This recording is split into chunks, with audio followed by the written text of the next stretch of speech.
आनंद कंदम प्रभुदेव चंद्रम ब्रजेश रूपेण पुरापि जातं प्रवेश्य प्राप्तं प्रिय प्राणनाथं परेश पूर्णं सततं नमामि। ब्रह्मा प्रिया जागरणा यजातः सर्वस्वपाता भवसिन्धुत्राता विज्ञानदाता निजधर्मदाता दीनैकबन्धो शरणं प्रपद्ये। बंधो श्री सद्गुरु चरण भवजल तारण पार कुमति विनाशन सुख करण गर्भ प्रहारण करुणा सागर अमित गण चरण कमल के मान सुखकारी शीतल सदा सद्गुरु पद के ब्रह्मानंद परात पर सो सतगुरु निज रूप परम पार सुख देते हैं सुंदर रूप अनंत प्रथम लागो तुम चरण को धनिये न चढ़ाई लाख तली लाल एड़िया मेरे जीव के इन पाँव तले पड़ी रहो धनी नजर खोलो आत्मन पल नवालों निरखाने थे मेरे जीव के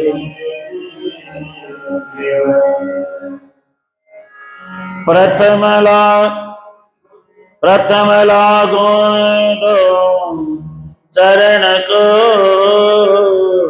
धनिये न छुड़ायो चिन्ह लाख तली लाल एड़िया मेरे जीव के इन पाँव तले पड़ी रहो धनी नजर खोलो बात पल नवालों निरखो नेत्रे मेरे जीव के मंगल कृष्ण प्रणाम है मंगल धर्म प्रकाश मंगल सुंदर साथ मंगल धाम मंगल सुंदर साथ मंगल धाम आजा आजा रे कन्हाई तेरी याद आई।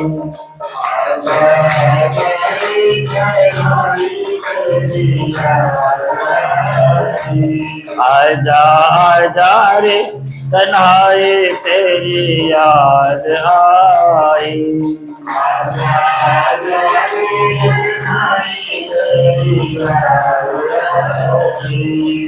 याद आई रे तेरी याद आई। याद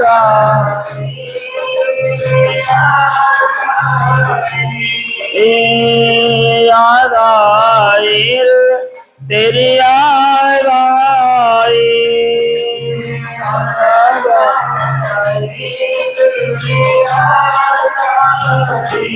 याद आई रे तेरी याद आई। प्यारे याद आई रे तेरी याद आई। आजा आजा रे कन्हाई तेरी याद आई।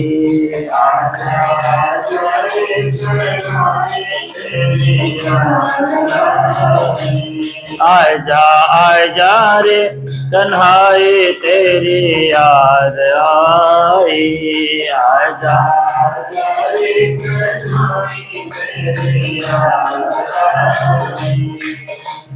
नंद के दुलारे तेरी याद आई। प्यारे नंद के आनंद के दुलारे तेरी याद आई। प्यारे नंद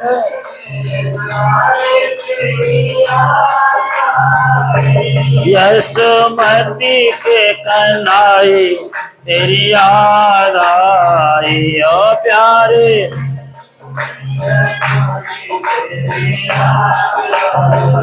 तो आजा आजा रे कन्हाई तेरी याद आई। आजा आजा रे कन्हाई तेरी याद आई। आजा आजा रे कन्हाई तेरी याद आई। आजा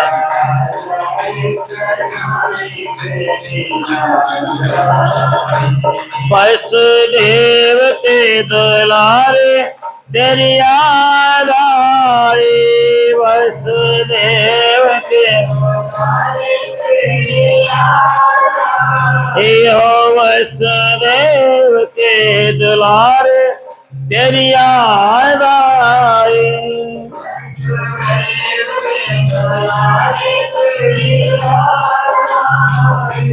देवकी के प्राणन प्यारे तेरी याद आई।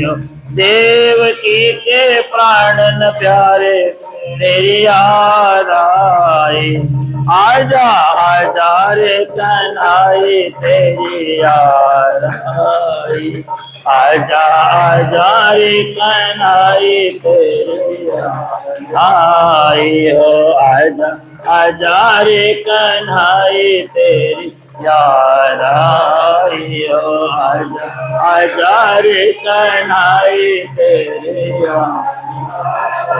श्री कृष्ण चंद्र भगवान की, श्री निजानंद स्वामी की, श्री प्राणनाथ प्यारे, श्री महाराजा छत्रसाल, श्री गुरु महाराज की, अपने अपने गुरु गोविंद की, सर्व सुंदर साथ की, भारत माता की, गौ माता की, शुद्ध सनातन हिंदू धर्म की। श्री महामती हुक्म कहावत दई साकुंडल पहचान, शतगुरु चरण प्रताप ते ग्रह्यो, स्नेहने सो ध्यान ग्रह्यो, स्नेहने सो ध्यान।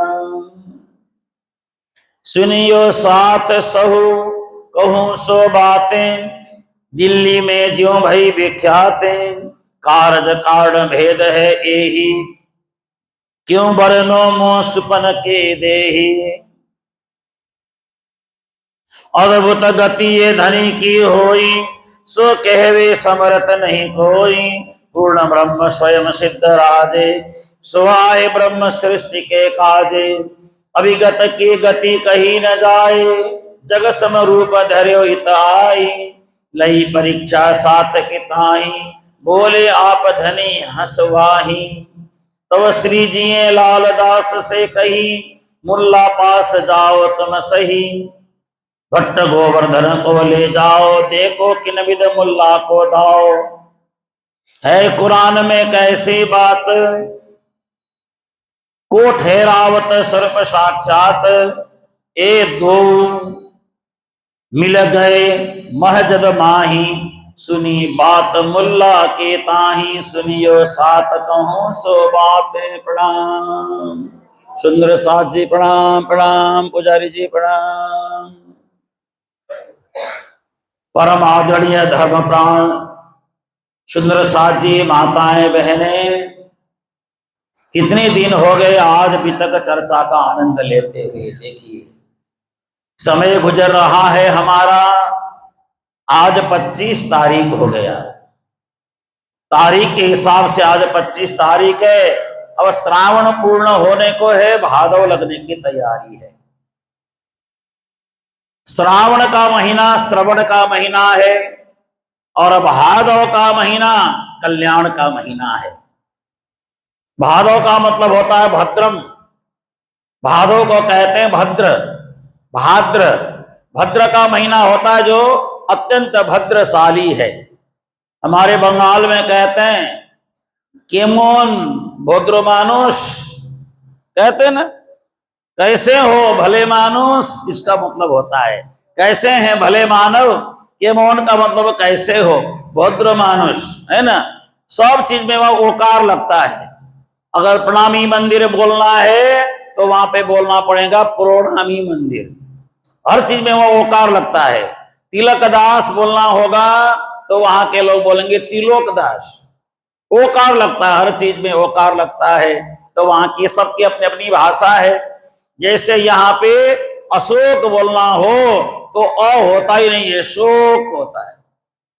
पंजाब में अ खत्म हो जाता है और शोक से बाद में धीरे धीरे शोक की हो जाता है। तो जैसे अपने अपने देश की भाषा है, अपने अपने प्रांत की भाषा है ना, थोड़ा जोर लगाना पड़ता है। तो बंगाल की अपनी भाषा है, पंजाब की अपनी भाषा है ना, राजस्थान की अपनी भाषा है, हरियाणा की अपनी भाषा है, लेकिन हमारी अपनी भाषा है। भारत की जितनी भी भाषाएं हैं हमारी ये सब अपनी भाषा है। भारत के जितने भी धर्म हैं हमारे अपने धर्म हैं। पश्चिम का धर्म हमारा धर्म नहीं है, पश्चिम का संस्कृति हमारी संस्कृति नहीं है, पश्चिम का संस्कार हमारा संस्कार नहीं है, पश्चिम की सभ्यता हमारी सभ्यता नहीं है। पश्चिम में लोग अर्धनग्न रहते हैं। पश्चिम की महिलाएं माताएं आधे कपड़े पहनती, आधा नंगे ही रहती हैं। लेकिन हमारे यहाँ पे देखो कितना आप भद्र मानुष लग रहे हैं। बढ़िया आपने कपड़ा पहना है, सिर में चुन्नी भी डाल रखी है ना, ये कहते हैं बढ़िया। कम से कम अपने से बड़े के सामने मंदिर में जाएं तो ढंग से वस्त्र पहना हुआ हो, ढंग से सब डला हुआ हो। और कई बार यहाँ पे लोग आते हैं आधा पैंट पहने हुए लोग भी आते हैं, तो मैं उनको बोलता हूं भाई आधा पैंट पहन के मत आओ। कभी कभी हमारे आश्रम के बच्चे ही पैंट जैसा आधा पैंट पहन के घूमते हैं। मैं बच्चों को भी कहता हूं ये क्या करके घूम रहे हो। आश्रम के बच्चे जैसे लगने चाहिए ना, बाहर के लफंगे जैसे नहीं लगने चाहिए, गजेड़ी जैसे शराबी जैसे नहीं लगने चाहिए। आश्रम के बच्चे आश्रम के जैसे दिखने चाहिए, आश्रम के ढंग से रहें। तो बाहर से आने वाले भी मंदिर में आए तो सभ्यता से आए, संस्कारित भाव से आए। एक छोटी सी बात मैं आपको कहूं, धर्म सबका अपना अपना है, परंपराएं सबकी अपनी अपनी है, सिद्धांत सबका अपना अपना है। आप यहाँ गुरुद्वारे में जाएंगे तो कैसे जाएंगे, सिर ढक करके जाएंगे। बुद्धिस्ट कंट्री में जाएंगे तो वहां सिर ढकना बिल्कुल अलाउ नहीं है। आप वहां सिर ढक के जाएंगे तो आपकी टोपी उतार के दरवाजे में रख दिया जाता है। बुद्ध के यहाँ पे मान्यता है, आप जैसे आए थे सिर खाली लेकर के, खाली सिर ही प्रभु के पास जाओ, बोझा उठा के मत जाओ। देखो उनके हिसाब से वो सिद्धांत है, पंजाब के हिसाब से ये सिद्धांत है। यहाँ गुरु के दर पे जाएं तो सिर ढक करके जाएं, वहां गुरु के दर पे जाएं तो सिर को खाली करके जाएं। कई बार हमें जाना पड़ता है, गुम्बा में जाते हैं, उनको गुम्बा बोलते हैं, तो टोपी बाहर गेट में उतरवा के रख देते हैं। दक्षिण भारत में जाएंगे तो दक्षिण भारत में तो कुर्ता भी उतरवा देते हैं, बनियान भी उतरवा देते हैं, मात्र लुंगी लपेट के जाओ। और इसके अलावा अगर आप शनि देव के मंदिर में जाएंगे, कभी शनि सिंगलापुर, वहां जाएंगे तो सारे कपड़े उतार करके, उनके कपड़े पीले कपड़े पहन करके, स्नान करके गीले कपड़े में ही मंदिर का दर्शन करो। उनकी उसमें श्रद्धा है, जिसकी जहां श्रद्धा है उसी भावना में परमात्मा प्रकट हो जाते हैं। हमारी भारतीय संस्कृति है, मुझे तो सारे संस्कार अच्छे लगते हैं। देखो ये हमारी संस्कृति है, चाहे कैसा भी है, भारतीय संस्कृति हमारी अच्छी है। बाहर की संस्कृति अच्छी नहीं होती है। बाहर का कल्चर हमें नहीं अपनाना चाहिए। आधे अधूरे कपड़े पहनना, है ना, इस तरह से चलना फिरना अच्छा नहीं लगता है। तो देखिए आज ये प्रसंग यहाँ आने वाला है, बैराग का प्रसंग आएगा। उससे पहले यहाँ पे श्री प्राणनाथ जी ने दिल्ली में रह करके औरंगजेब से मुकाबला लेने के लिए क्या क्या कार्य किया, ये सारी बातें संक्षिप्त में आपको सुनाऊंगा। विस्तार की तरफ मैं नहीं जाऊंगा, जितना बन सके संक्षिप्त में आपको सुनाऊंगा। तो देखिए राजी महाराज की जैसी कृपा है वैसा ही कार्य होता है। एक दिन लालदास जी को और गोवर्धन जी को श्री प्राणनाथ जी ने कहा, अब दोनों जने जाओ, या मस्जिद है वहां जाकर के कुरान के विषय में मुल्ला से कुछ पूछो, जाकर के कुछ ज्ञान लो, उनसे कुछ समझ करके आओ। देखिए जब मैं पन्ना रहता था, वाणी सीख रहा था, तो उस समय मेरी उम्र बड़ी छोटी थी, 14-15 साल का मैं रहा होगा, 16 साल का ज्यादा से ज्यादा। तो सब लोग मस्जिद में कुरान पढ़ने जाते थे, तो मैं भी उनके लारे लग गया। मैं भी चला गया वहां, कुरान लारे लगना बोलते हैं ना, क्या बोलते हैं पंजाबी में, हाँ, मैं भी उनके लारे लग गया। मैं भी वहां कुरान पढ़ने चला गया मस्जिद में। तो 1-2 दिन जाकर के पहले उस मुल्ला ने हमें कहा, पहले तो आपको उर्दू सीखना पड़ेगा, उर्दू सीखे बगैर कुरान नहीं पढ़ पाओगे। तो उसने बोर्ड में हमें लिखाना प्रारंभ किया, अलफ बे पे ते जिम चे हे दाल डाल जाल, ऐसे लिख के सिखाना शुरू कर दिया। और थोड़ा लिखना भी आ गया मेरे को, थोड़ा थोड़ा समझना भी आ गया। लेकिन एक दिन मैंने देखा, 15-20 दिन जाने के बाद वहां पे लंबे लंबे सोटियां रखी हुई थी, सोटियां, एक जगह पे लंबी लंबी सोटियां रखी हुई थी, कम से कम 15-20। तो मैंने सोचा अभी शुरू शुरू में है तो शायद हमें कुछ नहीं करेंगे, बाद में इन सोटियों से हमें मारेंगे, ऐसा मेरे को लगा। मैंने पूछा नहीं, मेरे दिमाग में ऐसा आया। तो मैंने कहा भी कल से तो मैं नहीं आऊंगा यहाँ, मेरे को डर लगा।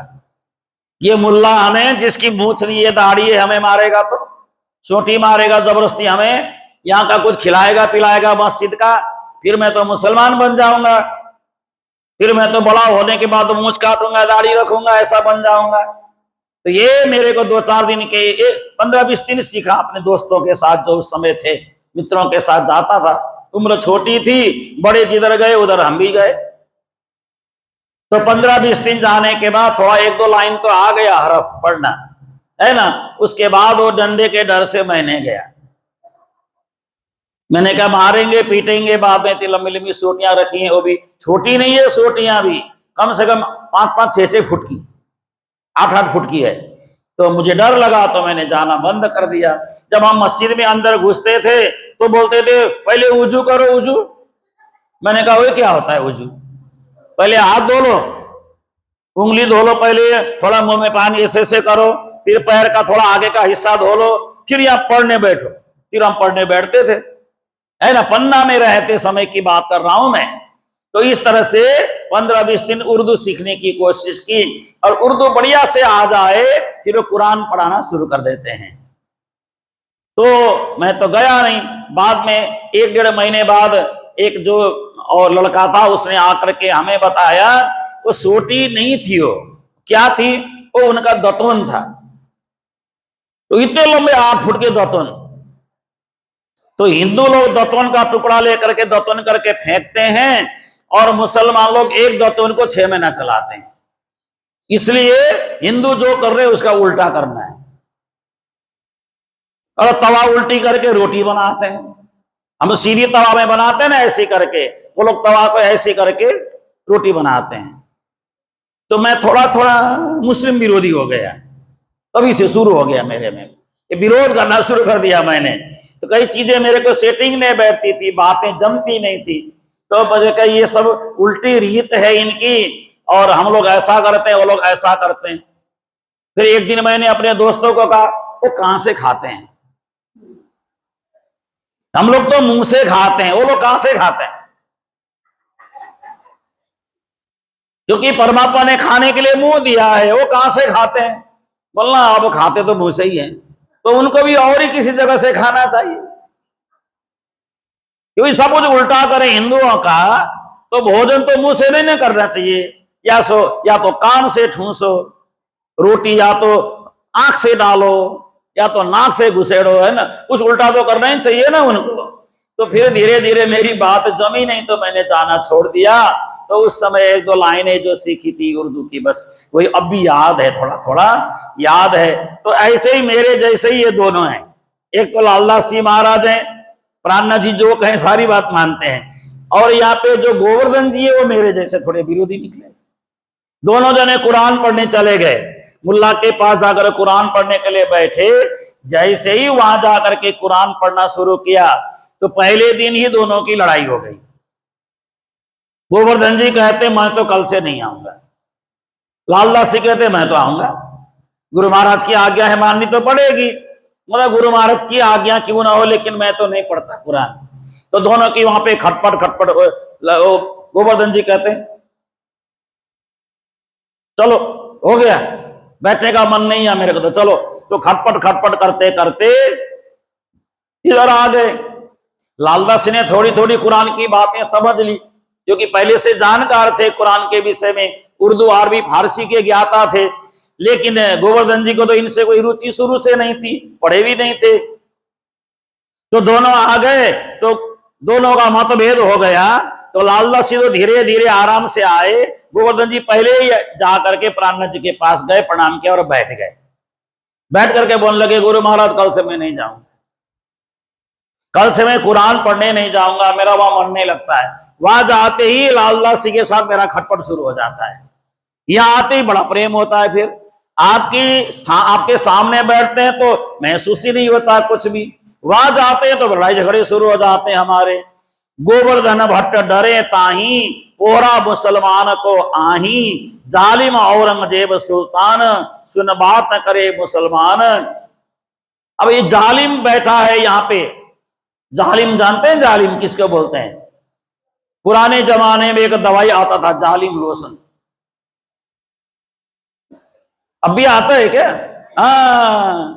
कभी दाद खाज खुजली हो जाए तो जालिम लोशन लगाने से तो बस जालिम लोशन। तो ये मुसलमान भी जालिम लोशन है, नहीं जालिम लोशन की तरह ही है ना, जिसके साथ लग जाते हैं उनको जला के छोड़ देते हैं। जैसे दाद खाज खुजली है ना, ऐसे ही दाद खाज खुजली और जालिम लोशन की तरह ही है। तो ऐसे ही मैं तो यहां नहीं रहता, इनका क्या भरोसा, कुछ हमें जहरी खिला दें, कुछ भी करें हमें। गोवर्धन जी तो माने नहीं, एक दिन गए, फिर मैं तो नहीं जाऊंगा बोलते हैं। तो आके प्राणनाथ जी के पास तीस वास्ते झगड़ा भयो इत, सक दिल गोवर्धन को भई तित, करें लालदास बातें मीने जोश, दुनिया सबे भई फरामोश। तो लालदास जी को तो बड़ा अच्छा लगता है, कुरान में अगर हमारी बात है तो वहां से हमें लेना चाहिए। गोवर्धन कहते हैं क्या लेना देना है, हमारे प्राणनाथ जी बैठे हैं ना, हमारे भागवत हैं, ग्रंथ उपनिषद हैं, वेद हैं, सब तो है, क्या जरूरत है कुरान पढ़ने की, क्या आवश्यकता है कुरान पढ़ने की। तो इधर प्राणनाथ जी के पास आके शिकायत कर दी। लालदास जी तो पूरे दीवाने हो गए कुरान के, गुरु महाराज मैं नहीं पढ़ता, मैं नहीं जाता। वहां लालदास के साथ मेरी खटपट हो गई। प्राणनाथ जी ऊंची आसन में बैठे थे, ऊंचे आसन में बैठे हुए प्राणनाथ जी बड़े परेशान, बड़े दुखी हो गए। थोड़ी देर में लालदास जी आ गए। लालदास जी ने आकर के देखा तो गोवर्धन जी तो प्राणनाथ जी को शिकायत सुना रहे हैं। लालदास जी ने सुनी, अरे मेरी भी शिकायत हो रही यहाँ तो। दोनों की बातें देख करके प्राणनाथ जी महाराज बड़े परेशान हो गए। प्राणनाथ जी महाराज को एक आवेश आ गया, आवेश ऐसा आ गया, इनको इतने बड़े बड़े हो गए, इतने बड़े होने के बावजूद इनको समझ नहीं है, इनको मैं क्या समझाऊं। दुख लगता है ना, बाप को दुख लगता नहीं लगता है। जब बच्चे बड़े होकर के आपस में लड़ पड़े तो बाप को दुख लगेगा नहीं लगेगा। अब तो कम से कम समझदारी आनी चाहिए। इतने बड़े बड़े हो गए, इतने विद्वान हैं, सब एक से एक पढ़े लिखे हैं, फिर भी समझ नाम की कोई चीज नहीं है। कई बार मैं भी बच्चों को यहाँ पे बोलता हूं, कोई बच्चे तो है ही नहीं, कोई छोटी उम्र के बच्चे, अपने आप सेवा करनी चाहिए, कहाँ क्या करना चाहिए, तुम्हें दिखता क्यों नहीं है सेवा, सेवा दिखनी चाहिए अपने आप ही। लेकिन मैंने जीवन में बहुत अनुभव किया है, हमें बचपन में छोटी उम्र से ही सेवा नजर आती थी। हमें कभी किसी ने ये सेवा करो वो सेवा करो किसी ने नहीं बोला। एक गुरु महाराज के संगत के प्रताप से हम अपने आप ही करते थे। देखिए मैं आपको एक बात बताऊं, कभी गुरु महाराज 2-3 महीने के लिए चले जाते थे बाहर, मुंबई वगैरह जाते थे, तो हम लोग आपस में, मैंने एक बार सुना भी था, हम लोग आपस में सलाह करते थे, गुरु महाराज आएंगे तो गुरु महाराज को हम क्या नया दिखाएं। देखो नया क्या दिखाएं, गुरु महाराज आएंगे तो हम कोई नई चीज हम गुरु महाराज को दिखाएं, ऐसा मन होता था। और हम, हमारी सिलीगुड़ी में जमीन खेती हुआ करती थी, तो हम 8-10 जने बच्चे मिलकर के अपनी अपनी जमीन में छोटी छोटी जगह को बंटवारा कर लेते थे। यहां से यहां तक जमीन तेरी, यहां से यहां तक मेरी। अपना बंटवारा करने के बाद वहां बढ़िया बढ़िया फूल लगाते थे। देखो ये हमें किसी ने नहीं सिखाया, बढ़िया बढ़िया फूल लगा करके, कोई गुलाब का लगाए, कोई गेंदे का लगाए। अब पैसा इतना होता नहीं था कहीं मांग के लाए, और अपना अपना बगीचा बढ़िया खिला लेते थे हम लोग। जब गुरु महाराज आते थे तो उसी माला, उसी फूल की माला बना करके हम गुरु महाराज को पहनाते थे। ये हमने किसी ने नहीं सिखाया, ये हमें किसी ने नहीं सिखाया, अपने आप ही मन में ऐसा लगता था। गुरु महाराज को माला पहनाए तो गुरु महाराज बोलते थे ये फूल की माला कहां से लाए हो, तो हम गुरु महाराज को पकड़ करके ले आते। गुरु महाराज ये मेरा बगीचा है, ये इसका बगीचा है, ये इसका बगीचा है, ये इसका बगीचा है। गुरु महाराज प्रसन्न होते थे। ऐसा क्या करें जिससे मेरे गुरु महाराज प्रसन्न हो, बस ये दिल में भाव आता था, है ना। बोलना ही नहीं पड़ता था, सब सेवा अपने आप हम लोग गुरु महाराज की कर ही लेते थे, बिन बोले हम सेवा करते थे। रात्रि हुई कि नहीं, हम लोग गर्म पानी लेकर के गुरु महाराज के चरण धोने के लिए चले जाते थे, है ना। गुरु महाराज के चरण धोते थे, पहले साबुन से धोते थे, फिर बेसन से धोते थे, बेसन से साबुन पैर धोने के बाद फिर पैर में हम तेल लगाते थे, है ना। तेल लगाते थे बढ़िया से, तेल लगा के बढ़िया मालिश करते थे, फिर मोजा पहना के गुरु महाराज को सुलाते थे। सदगुरु महाराज की कभी हमें बोलना नहीं पड़ा, ये भाव मैंने देखा अपने आप जग जाता है। जिसके दिल में गुरु महाराज की सेवा के प्रति भाव जागृत हो गया, वो जीवन में तरक्की करेगा ही करेगा, कोई नहीं रोक सकता उसे। ये मैंने अनुभव किया है जीवन में। एक हमारे यहाँ पे कृष्णदास करके हुआ करते थे, उस समय हम लोगों से बड़े थे, सीनियर थे, लेकिन उनका दिमाग बड़ा कमजोर। गुरु महाराज के साथ घटी घटनाएं सुना देता हूं ना, आप लोगों को अच्छा लगेगा सुनने में, है ना। तो एक कृष्णदास करके थे, तो उनका दिमाग बड़ा कमजोर। तो किसी ने कहा अरे गुरु महाराज के चरणों को धोया हुआ जल पिया कर तेरा दिमाग तेज हो जाएगा, किसी ने दिमाग में डाल दिया। और क्या करे, गुरु महाराज का चरण धोने के बाद जो अंतिम में जो चरण धोने के बाद जो साफ सुथरा जल होता है ना, वो पूरे चिलिमची ही पी जाने लग गया, पूरा चिलमची ही पी गए। उसके बाद कहने लगा अब मैं गुरु महाराज की कृपा से, और इतना मोटा एक डिक्शनरी आता है, ऑक्सफोर्ड डिक्शनरी, इंग्लिश की ऑक्सफोर्ड डिक्शनरी, एबीसीडी से रटना शुरू कर दिया उसने, और 1-1.5 साल 2 साल में पूरा डिक्शनरी कंठस्थ कर लिया, पूरा डिक्शनरी कंठस्थ कर लिया। बताइए, ये कभी पूज्य मोहन प्रियाचार्य जी महाराज मिले तो उनको पूछना, ये बात हमारे सामने की बात है। इतना मोटा डिक्शनरी, ए से लेकर के जेड तक सारा वो सेंटेंस जितने भी आते हैं ना, इंग्लिश टू इंग्लिश सब रट करके सारा डिक्शनरी ही कंठस्थ हो गया। ऑक्सफोर्ड डिक्शनरी देखने की उसको जरूरत ही नहीं पड़ती थी, कोई शब्द बोले तो तत्काल जवाब दे देता था, तत्काल जवाब दे देता था। देखो गुरु कृपा कैसी होती है, गुरु कृपा अपने अंदर भावना जगनी चाहिए। गुरु बोले तो नहीं, गुरु बोले तो कोई काम नहीं, उसका कोई लेना देना नहीं है। गुरु कृपा अपने आप जग जाए, गुरु की सेवा करें, भाव अपने आप जग जाए तो कृपा तो हो ही जाती है। ये बड़ी अद्भुत अद्भुत घटनाएं हैं जो गुरु महाराज के सामने की घटी हुई घटना। मैं उस समय का साक्षी हूं, इसलिए मैं आप सबको ये बातें बता रहा हूं। तो ऐसे ही इनको तो बड़ा अच्छा लगे लालदास जी को, लेकिन इनको बिल्कुल अच्छा ना लगे। गुरु महाराज की आज्ञा बिल्कुल सही है, मानना चाहिए, लेकिन मुझे कुरान से प्रेम नहीं है। ये खटपट हो गया तो प्राणनाथ जी को बड़ा आवेश आ गया। मेरे बच्चे यानी मेरे शिष्य मेरी ही बात ना माने, तो उन्होंने प्राणनाथ जी ने सोचा इन सबको यहां से विदाई करो, अपने पास किसी को रखो ही ना। ऐसा सोच करके प्राणनाथ जी ने भीम मुकुंद को उदयपुर भेजा, शेख बदल को एक काम दे करके उधर भेजा, किसी को सूरत भेजा, किसी को कहां भेजा, किसी को कहां भेजा। जो भी प्राणनाथ जी के पास थे उन सब को कहा तुम सब लोग अपने अपने एक एक काम पे चले जाओ, भाई आज्ञा धनी की जो तवहीं, जाओ परदेश अवे तुम आवहीं, बिना कुरान देखे मैं समझाऊं, तो दिन को कदम लगाऊं। प्राणनाथ जी ने कहा अब मुझे कुरान की कोई आवश्यकता नहीं है, मेरे में ही कुरान अपने आप प्रकट हो जाएगी, मैं कुरान से अपने आप इनको समझा लूंगा। श्री प्राणनाथ प्यारे की। इसलिए मेरा जो अपना सिद्धांत है, कुरान में क्या है क्या नहीं है इससे हमें कोई लेना देना नहीं। वाणी में प्राणनाथ जी के वाणी में कुरान की क्या क्या बातें उतरी है, कुरान में जो नहीं उतरी है प्राणनाथ जी में सीधे उतर गई। खत्म करो बात, उलझन में पढ़ो ही ना, किसी उलझन में पढ़ने की जरूरत ही नहीं है। जो प्राणनाथ जी में उतर गई उतर गई, जो बातें किसी में नहीं उतरी प्राणनाथ जी में उतर गई। तो भीम भट्ट को बुद्धि दे करके उनको भेजा, मुकुटदास जी को तारतम का प्रचार करने के लिए भेजा, गोवर्धन जी को सूरत भेजा, और वहां से सब लोग उठ करके सब वहां से निकल गए। लालदास जी को कहा तुम लोग लिखने के काम में लग जाओ, तुम भी यहां रहो, सबको एक एक जगह भेजा। प्राणनाथ जी ने कहा मैं जाता हूं अनूप शहर, अब मैं अनूप शहर जाता हूं, दिल्ली के पास अनूप शहर है। तो प्राणनाथ जी स्वयं अनूप शहर की ओर प्रस्थान कर गए। जगाने वाला आ गया, जगाने वाला आ गया, जगाने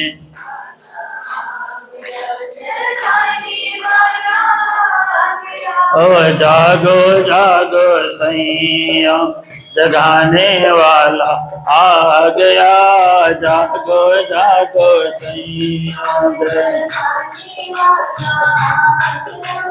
जागो जागो सैया, जगाने वाला आ गया प्राणनाथ बन कर आ गया, सदगुरु बन कर आ गया। ओ जागो जागो सैया, जगाने वाला आ गया, जागो जागो।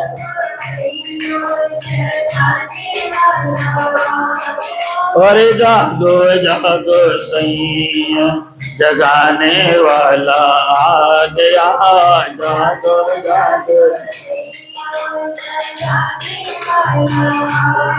और उस दिन जिस दिन श्री जी जा रहे थे अनूप शहर, बैलगाड़ी में बैठ करके जा रहे थे, भयंकर बरसात हो रही थी। अभी की तरह देखो हो रही, बहुत जोरदार बरसात हो रही थी। तो श्री जी का स्वास्थ्य खराब हो गया। तो मानिक जी ने औषधि दिया प्राणनाथ जी को, हे गुरु महाराज आप ये औषधि ग्रहण करें, ये औषधि ग्रहण करने से आपका शरीर हल्का हो जाएगा, तो आप ये औषधि ग्रहण करें। तो जैसे औषधि प्राणनाथ जी ने ग्रहण किया, तो औषधि ग्रहण करने पर उनका पेट छूटना प्रारंभ हो गया। इतना ज्यादा पेट छूटा कि शरीर में कमजोरी आ गई, इतनी कमजोरी आ गई शरीर में। तो पकड़ करके प्राणनाथ जी को बैलगाड़ी में बैठाना पड़ा। तो लालबाई साथ में थी, रोने लग गई, गुरु महाराज अभी तो बहुत काम करना है, आप अभी अपनी सुरता परम धाम में मत लगाइए। तो प्राणनाथ जी ने कहा, नहीं तब दिलासा इशारत से दिन्नी निशा सात सवन की कीनी, इन बकत जोर आवेश ने करो ग्रंथ एक यासम उतर्यो, मुझे अभी कुछ भी नहीं होने वाला, अभी तो बहुत सारा काम मेरे को करना है। उस समय सनंद की वाणी श्री प्राणनाथ जी के मुखार बिंद से अवतरित होने लगी। ये किसके लिए अवतरित होने लगी? औरंगजेब को समझाने के लिए, है ना, औरंगजेब को बताने के लिए ये सनंद की वाणी अवतरित होने लगी। और श्री प्राणनाथ जी ने सनंद की वाणी में कुरान का सारा ज्ञान सनंद की वाणी में प्राणनाथ जी ने अपने आप ही आवेश के द्वारा उतर गया। कुरान पढ़ने की जरूरत ही नहीं पड़ी, देखने की जरूरत ही नहीं पड़ी। जब संतों में महापुरुषों में आवेश आता है तो अपने आप ही वाणी प्रकट हो जाती है, कोई आवश्यकता ही नहीं है। तो यहाँ पे श्री प्राणनाथ जी के पवित्र मुखारविंद से सनंद की कुरान की वाणी सनंद के रूप में उतरी। और प्राणनाथ जी ने साफ साफ सीधे शब्दों में कह दिया, वेद आया देवन पे असुरन पे कुरान, ये कुरान जो आया है असुरों के लिए आया है, असुर जैसे लोगों को समझाने के लिए कुरान धरती पे आया है। और वेद देवता तुल्य हिंदुओं के लिए आया है। हिंदू हिंसा में विश्वास नहीं करता है और न हिंदुओं को हिंसा करनी चाहिए, क्योंकि औरंगजेब बड़ा अत्याचार कर रहा है। असुरे लगाया हिंदुओं पर जे जिया, वा को मिले नहीं खान पान, जो न दे सके जे जिया ताए मार करें मुसलमान। ये वाणी की चौपाई है।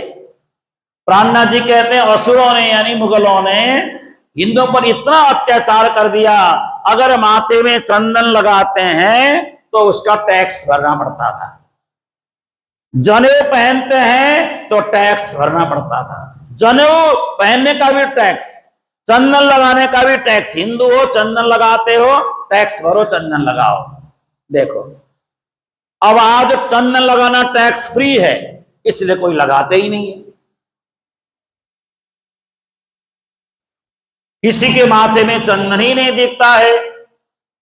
अब टैक्स फ्री हो गया ना, पैसा ही नहीं लगता चंदन लगाने का, फ्री में है इसलिए कोई लगाते ही नहीं है। और न किसी हिंदुओं के सिर पे चोटी नजर आती है, चोटी नजर नहीं आती। हमारे सिर पे कहां चोटी नजर आती है? चलो हम तो सन्यासी साधु ठहरे, लेकिन हिंदुओं के सिर पे कोई चोटी नहीं है, कंधे में कोई जनेऊ नहीं है। अब तो जनेऊ पहनना लोग झंझट समझते हैं, झंझट, चोटी रखना झंझट समझते हैं लोग।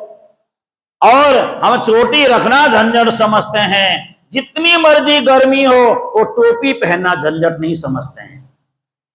अच्छे से अच्छे खानदान के लोग भी टोपी पहन करके घूमते हैं, उनको टोपी में कोई झंझट नहीं होता है। हमारे सिख समाज की माताएं बहनें, अमृतधारी जो सिख होते हैं, वो यहाँ पे कृपाण रखना कभी झंझट नहीं मानते हैं। जनेऊ से ज्यादा भारी होता है कृपाण, वजनदार होता है, लेकिन अमृतधारी सारे सिख लेके चलते हैं। देखो गुरु की आज्ञा मानना इसे कहा जाता है, गुरु की आज्ञा है तो आज्ञा को मानना है।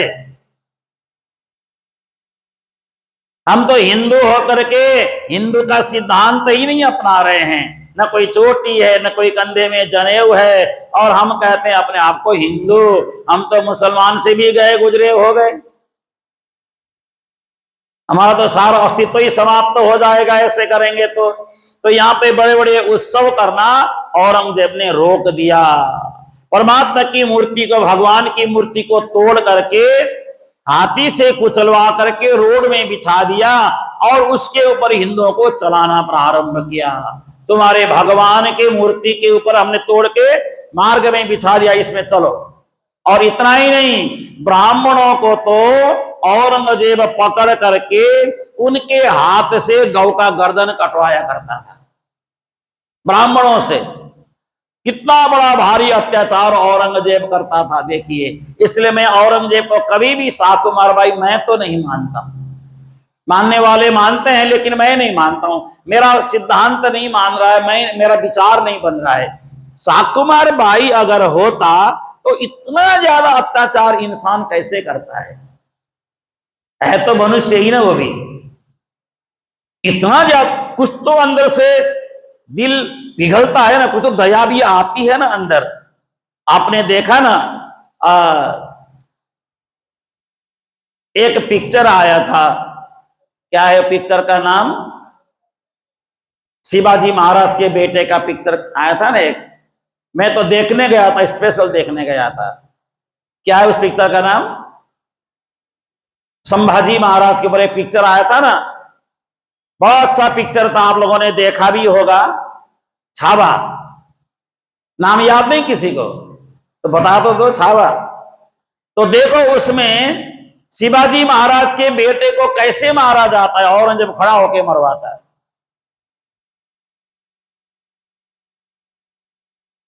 और चाकू गरम करके जीभ निकाल करके जीभ काट दिया जाता है। तो अगर उस समय थोड़ी सी भी परम धाम की वासना होती, इतना अत्याचार वो कैसे करता।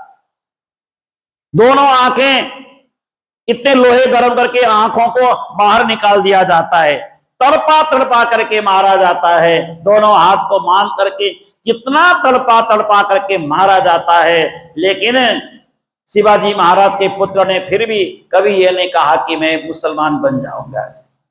आप विचार करिए, गुरु गोविंद सिंह जी के दोनों छोटे छोटे बालकों ने अंतिम समय तक दीवार से चिनाया गया, तब भी उन्होंने कभी नहीं कहा कि हम मुसलमान बनेंगे।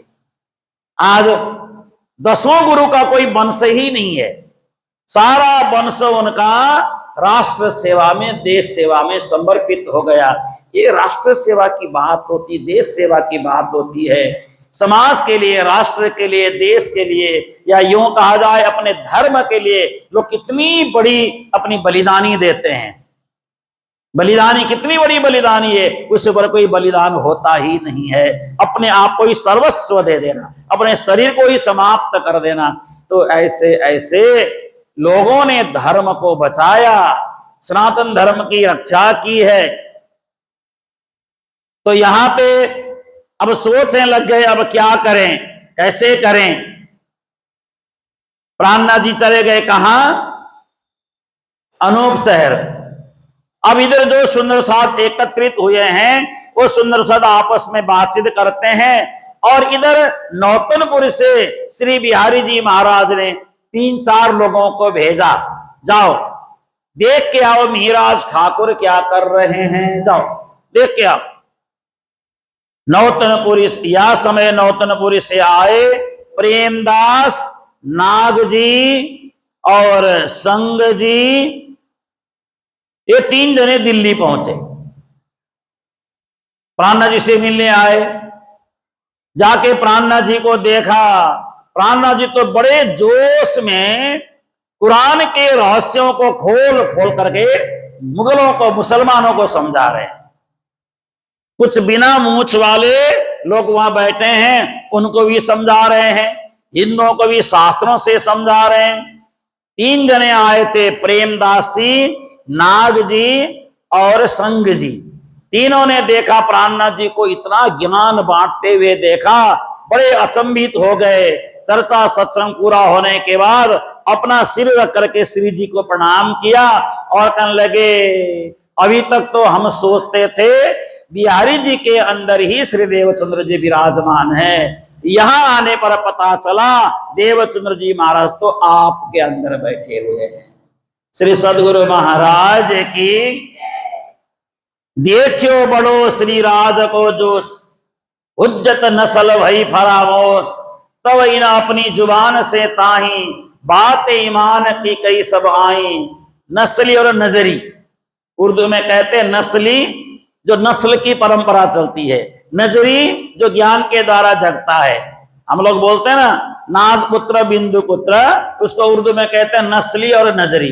नस्ल की परंपरा से चलने वाला ज्ञान यहाँ तीनों का खत्म हो गया। अब देवचंद्र जी के प्राणनाथ जी के तीनों के तीनों भक्त बन गए और उन्होंने कहा, हे श्री मेहराज ठाकुर जी, हमने आप में श्री देवचंद्र जी महाराज का दर्शन किया। बिहार जी तो वहां बैठे हैं, 3 समय भोजन करते हैं, 2 समय प्रवचन वही सुनाते जो कभी गुरु महाराज सुनाया करते थे, और कुछ सुनाते ही नहीं, नई बात तो उनको आती ही नहीं है। ऐसे चल रहा है हमारा काम तो।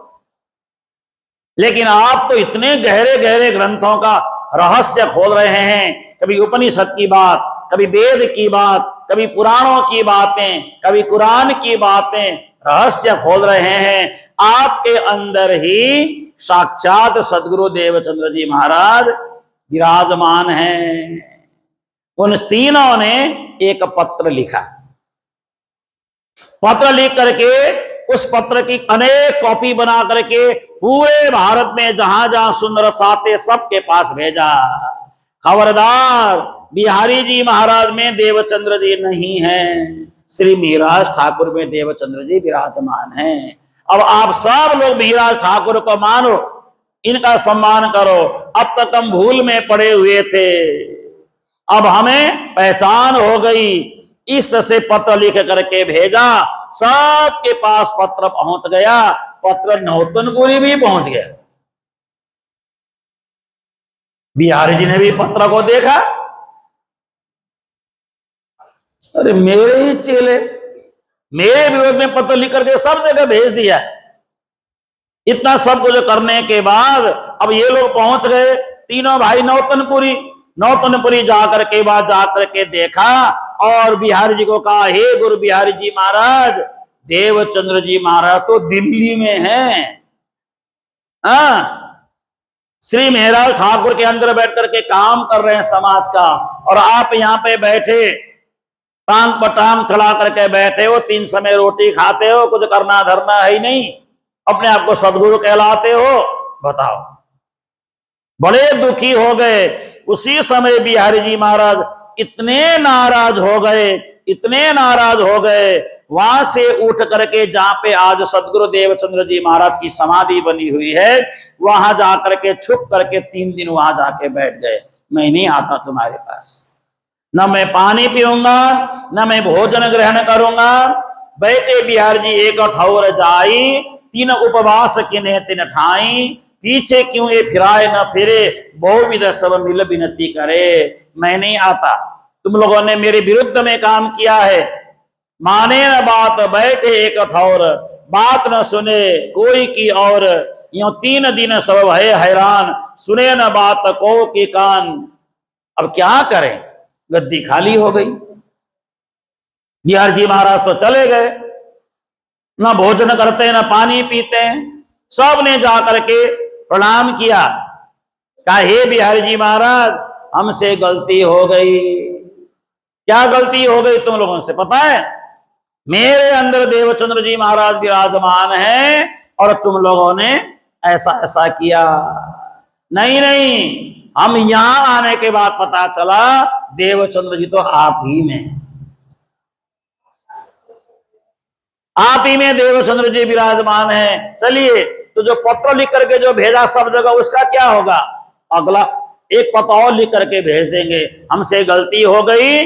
देवचंद्र जी महाराज तो जामनगर में ही, नौतनपुरी में ही है, प्राणनाथ में नहीं है, लिख के दूसरा पत्र भेज देंगे। अब सुंदर साथ बेचारे कन्फ्यूज हो गए। आसाम में कन्फ्यूज को कान फ्यूज बोलते हैं ना। अब सुंदर साथ का कान तो फ्यूज हो गया, कौन सी बातें सही है, कौन सी बातें झूठ है। एक पत्र आया 15-20 दिन पहले, 25 दिन पहले कि नेराल ठाकुर में देवचंद्र जी है, दूसरा पत्र आता है उनमें नहीं है, बिहार जी में। किसकी बातें माने, किसकी सही है, किसकी झूठ है। ऐसे समय में सुंदर साहब परेशान होता है ना, लड़ते हैं ऊपर ऊपर, परेशान होता है सुंदर साहब। तो ये बड़ा गलत काम है। लेकिन ये बात तो आई गई, ऐसे चलती रही। अब इधर श्री प्राणनाथ जी ने सबको कहा एक काम करो कि औरंगजेब के पास पत्र भेजो। बहुत पत्र भेजने का प्रयास किया, पत्र नहीं पहुंचा। अंत में नंदलाल घड़ियालसी जी हैं, अंदर जाकर के टंग टंग घंटा बजाते ना, उनको एक पत्र लिख करके दिया, दीवार में चिपकाया गया। वो चिपकाया हुआ पत्र सब लोगों ने पढ़ा, औरंगजेब तक संदेश गया और औरंगजेब ने कहा ये पत्र देने वाले कौन हैं, उनको बुलाओ, हम उनसे बात करना चाहते हैं। लेकिन उनसे बात करने नहीं दिया, औरंगजेब से मिलने का अवसर नहीं दिया। पत्र तो लिया, शेख अब्दुल्ला जो भी है उसने पत्र लिया, पत्र लेकर के फाड़ करके अपने जेब में डाला, लेकिन ये संदेश वहां तक पहुंचे नहीं दिया। अब शेख अब्दुल्ला का बेटा वहां पे खड़ा था, तो उसने अब्दुल्ला बेटा शेख निजाम जो है ताको दइए खिजमत सोए, निकला जुमा निमाज को तबही, फिर यादी तिता आए सबही। अब्दुल्ला नाम है उसका, पत्र लेता गया, ऐसे पढ़ता है और चेहरा देखता है, यहां से यहां तक चंदन लगा रखा है, कुरान के प्रश्न लेके आ गए, ये सब ठीक नहीं है, फाड़ फूड़ करके अपने जेब में डाला। ये संदेश औरंगजेब तक नहीं पहुंचना चाहिए। तो बड़े परेशान हो गए। लालदास सिंह निर्मल दास जी पत्र लेकर गए थे औरंगजेब तक पत्र पहुंचाने के लिए, बड़े परेशान हो गए। और उसी समय इन्होंने कुछ दूरी तक तो दौड़े दौड़े गए, लेकिन काम नहीं हुआ। काम न होने से अब एक निर्णय लिया, हम 12 लोगों को तैयार करेंगे और पत्र लिख करके पहले 5 लोगों को देंगे, 5 लोगों के पास हम पत्र पहुंचाएंगे।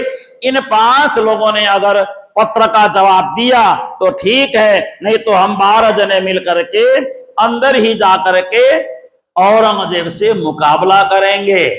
5 लोगों को पत्र लिख करके दिया, शेख निजाम है, शेख अब्दुल्ला है, इन सबको सिद्दी पौलाद, इन 5 को पत्र भेजा। अब ये ज्यादा गहराई में मैं नहीं जा रहा हूं जानबूझ करके। तो 5 ने कोई जवाब नहीं दिया, तो अब 12 सुंदर साहब खड़े हो गए। मैं नाम ले रहा हूं उनका, लालदास जी और एक शेख बदल, एक भीम भाई, एक सोमजी भाई जो खंबात के रहने वाले हैं, एक नागजी भाई, एक हिमाई भाई जो बुंदेलखंड के हैं, और एक दयाराम जी, एक चिंतामणि जी, चंचल जी, गंगाराम जी, बनारसी जी और एक कायम मुल्ला। ये 12 जने तैयार हो गए। ये 12 जने तैयार होकर के पत्र लेकर के या प्राणनाथ जी का संदेश लेकर के, प्राणनाथ जी को उन्होंने कामा पहाड़ी नाम करके जगह में बैठा दिया। अब शांति से यहाँ बैठे, अब हम मुकाबला करेंगे। और ये सनंद की वाणी कुछ लेकर के मस्जिद में जा करके सब पढ़ने लग गए। तो अंदर से नाम सुना, नाम इमाम का जब ही बहुत खुशाल हुआ तब ही, मोमिन मुख देखे भरे जोश, हाल में मग्न नहीं दुनिया का होश। अंदर से वहां का जो मौलवी है वो बाहर आया, उसने कहा मैं आप लोगों को सुल्तान से मिलाऊंगा, चलिए मेरे साथ चलिए।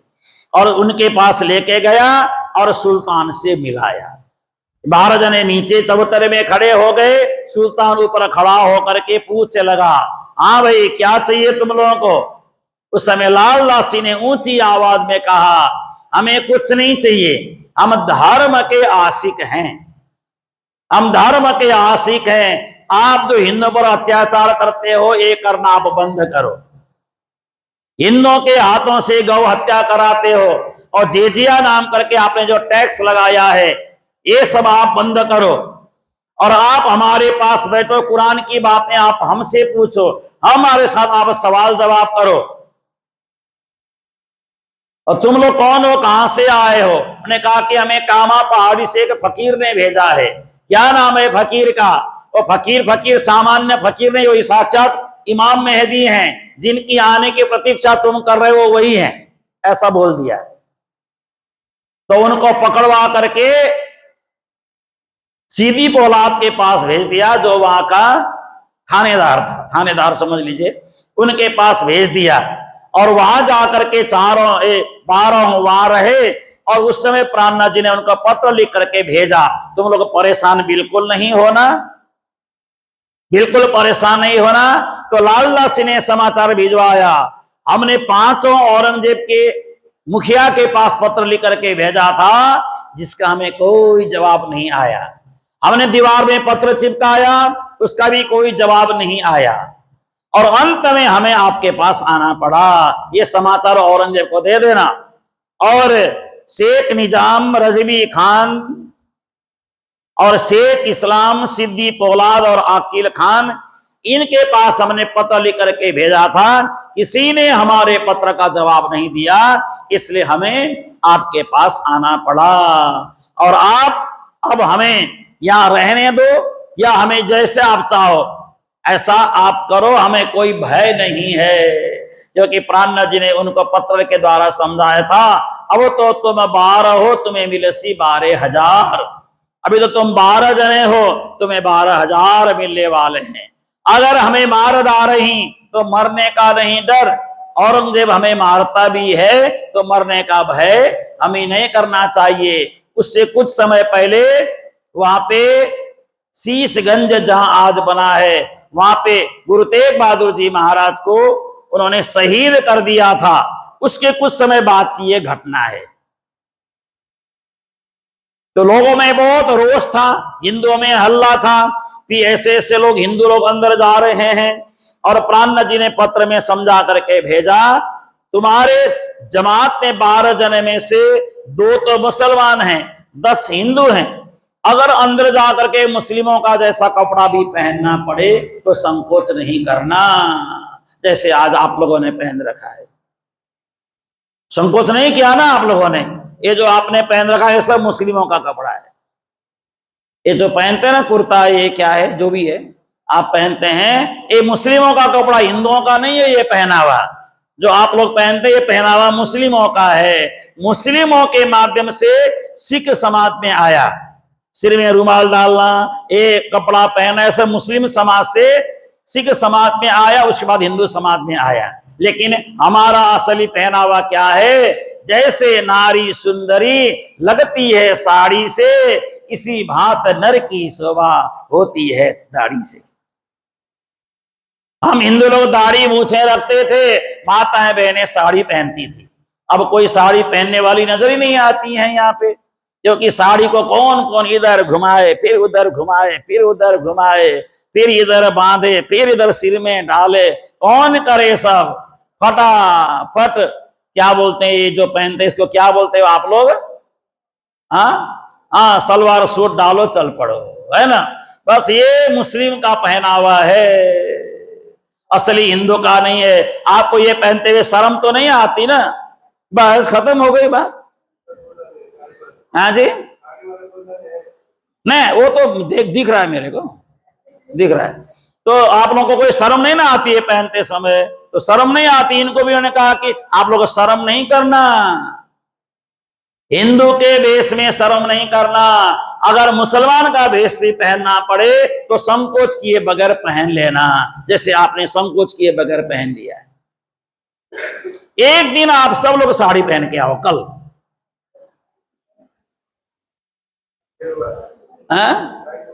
जैसे मर्जी पहनो, साड़ी पहन के आना। एक दिन सब साड़ी पहन के आओ, एक दिन निश्चित करो आज हम मंदिर साड़ी पहन के जाएंगे, है ना।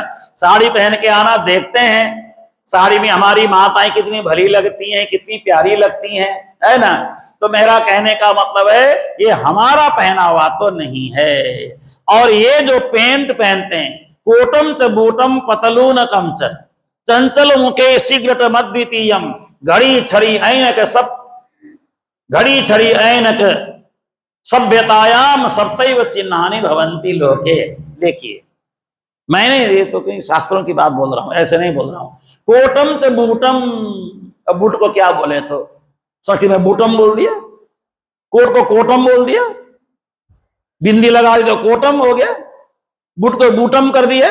कोटम च बूटम पतलून कवच, कोट बूट और पतलून है ना, ये भी हमारा पहनावा नहीं है। चंचल बुके सिगरेट मत द्वितीयम, और हमारे भले मानुष सिगरेट फूंकते हुए चलते हैं, जोर से खींचते हैं। मरते समय मुखाग्नि दी जाती है आग की, आप पहले मुखाग्नि ले रहे हो अपने आप। मरने के बाद पुत्र जाकर के मुंह में आग देता है ना, हमारे लोग पहले मुंह में आग देते रहते हैं जीवन भर, है ना। तो मैं कई बार कहता हूं कि भैया आपको धुआं पीना ही है तो धुआं खींच करके निकल जाओ अंदर, निकालते क्यों हो बाहर जब पीना ही है तो? नुकसान हो जाएगा, पैसा लगाया आप धुआं में। घड़ी छड़ी ऐन के सब बतायाम, और पुरानी कभी पुराना ले है ना ये, तो उस समय घड़ी छड़ी ये सब लेकर के चले और उसके बाद अपने आप को बाबू बांधने लग गए, मैं बाबू हूं, है ना, अपने आप को बाबू बांधने लग गए। ये हमारा भेष तो सामान्य है, हमारा भेष तो सामान्य भेष होता है, भारत का भेष तो सामान्य भेष है।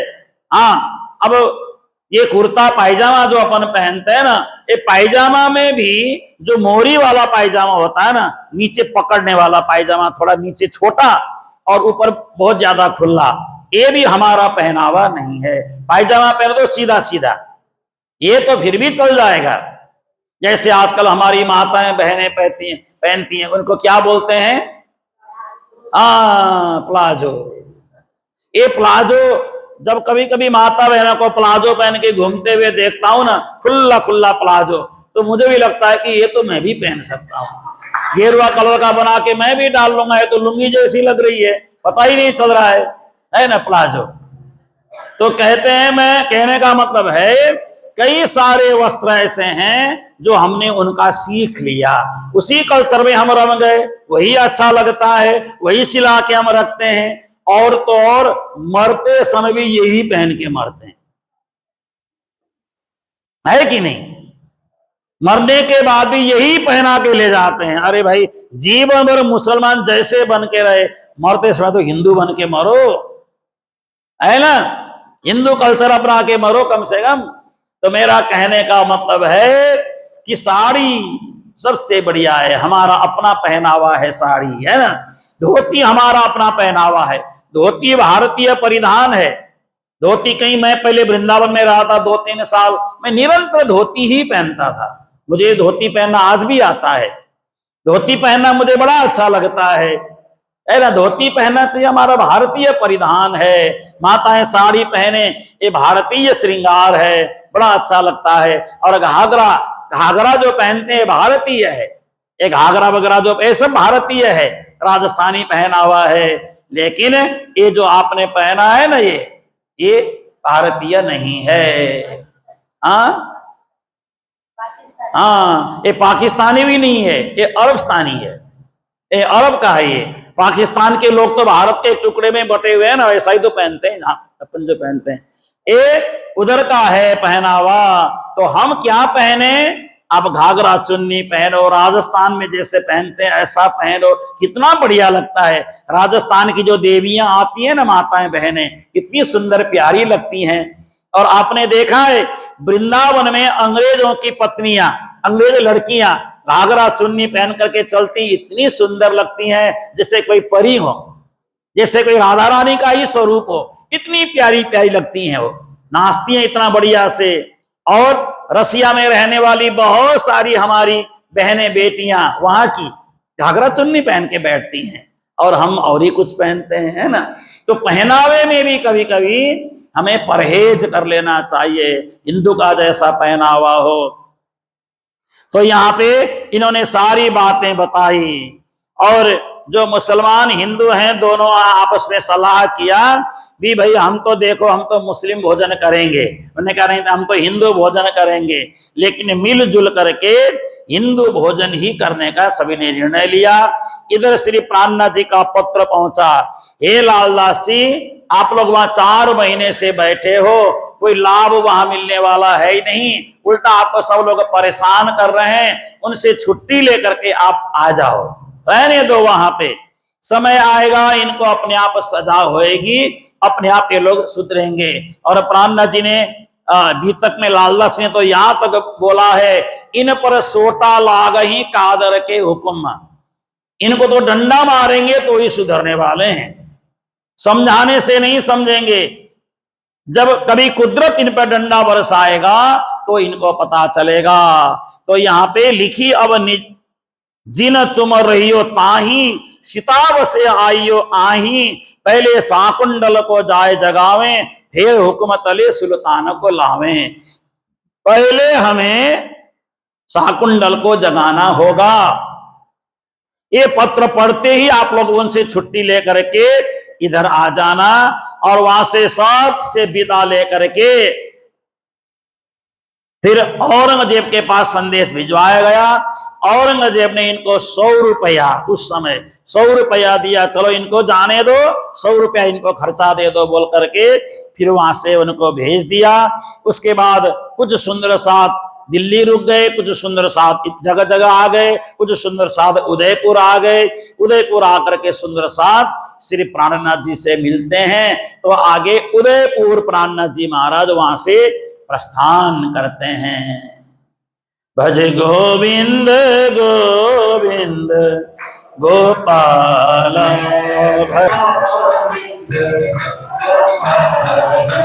भज मुरली मनोहर नंदलाला, भज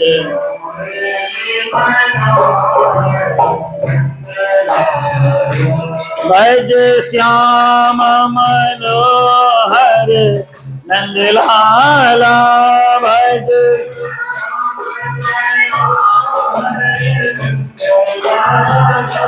भज मुरली मनोहर नंद लाला, भज मुरली भज गोविंद गोविंद गोपाला, भज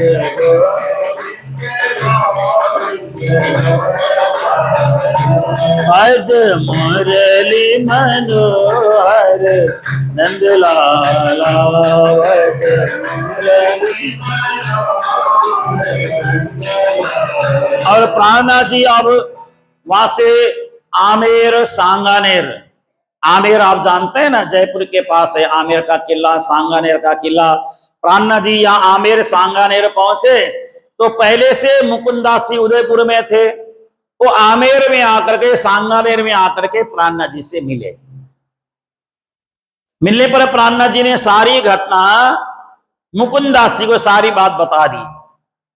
कई दिन से बंधन में पड़े थे, मैंने उनको वहां से मुक्त करवा लिया है। और ये सुंदर साथ जाकर के बाहर लोगों ने औरंगजेब को समझाने की कोशिश की, लेकिन औरंगजेब से रूबरू बातें करने का मौका इनको मिला ही नहीं।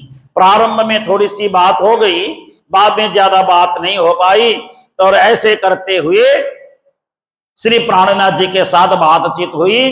तो वहां से आए, जब आमेर में सुनी बात श्री राज, मूर्ख चले तहां से फिर दर्शन करने के काज, भाई बदले मिले राह में, मिल दो भयो आनंद, तहां से आए पोर में जहां विराजे पूर्णानंद। तो उसके बाद आमेर सांगानेर से एक नगर में आए। हमारे जयपुर के सुंदर साथ कहते हैं यहाँ पे मात्रपुर शब्द आता है, मात्रपुर शब्द ही आया है, पूरा नाम नहीं लिखा गया है। और लालदास के भी तक भी पूर्व शब्द है, सभी में पूर्व शब्द ही आया है। तो हमारे सुंदर साथ, जयपुर के सुंदर साथ बड़ी श्रद्धा से कहते हैं, पुर का मतलब हो सकता है प्राणनाथ जी जयपुर होते हुए निकले। उन्होंने अपना भाव प्रकट किया, जयपुर होते हुए प्राणनाथ जी निकले, इसलिए यहां से तहां से आए पूर्व में जहां विराजे पूर्णानंद।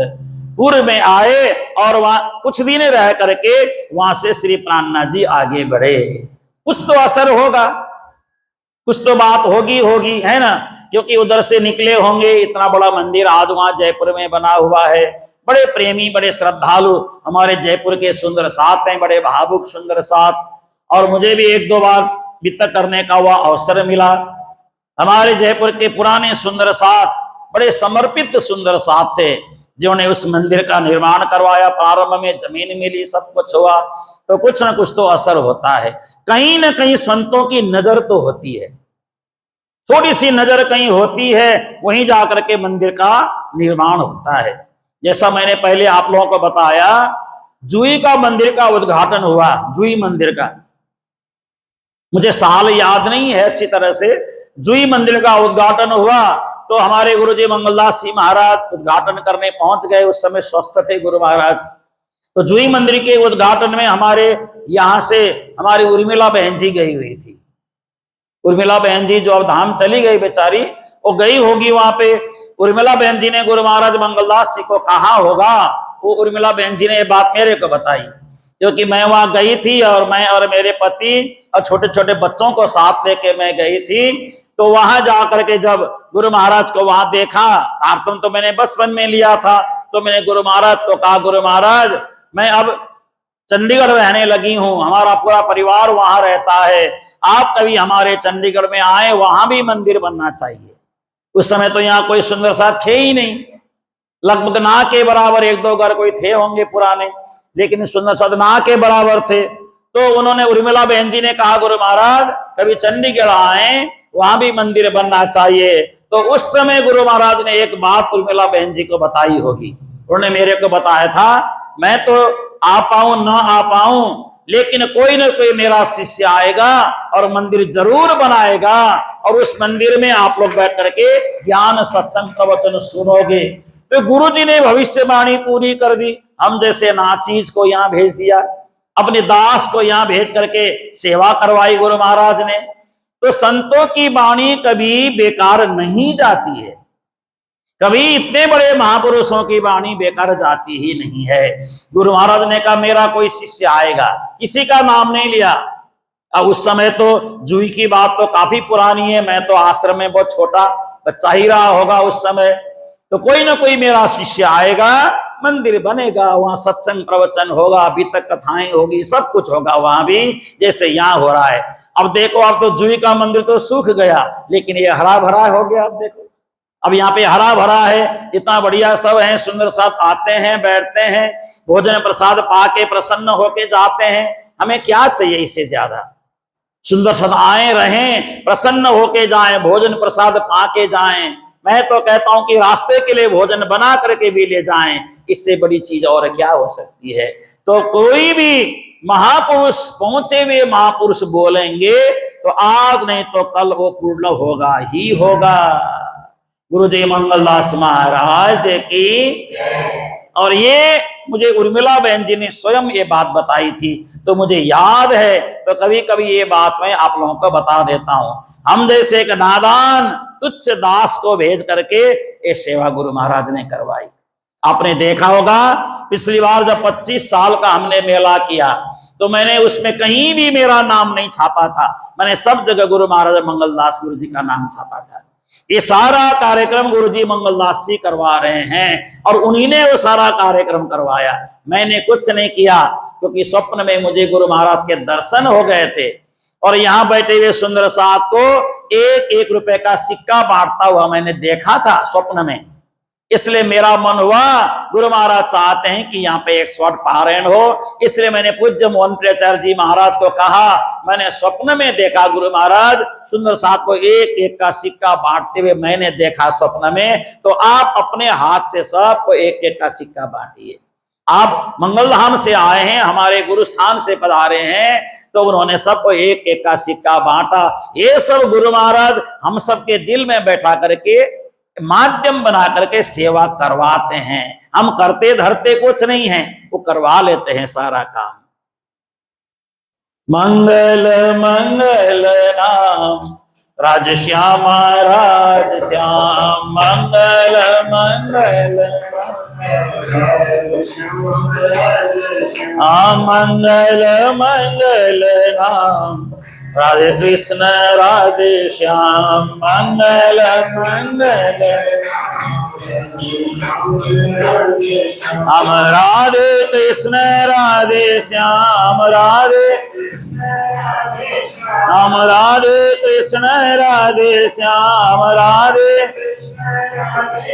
हम राधे कृष्ण राधे श्याम राधे। मंगल मंगल राम राज श्याम मंगल।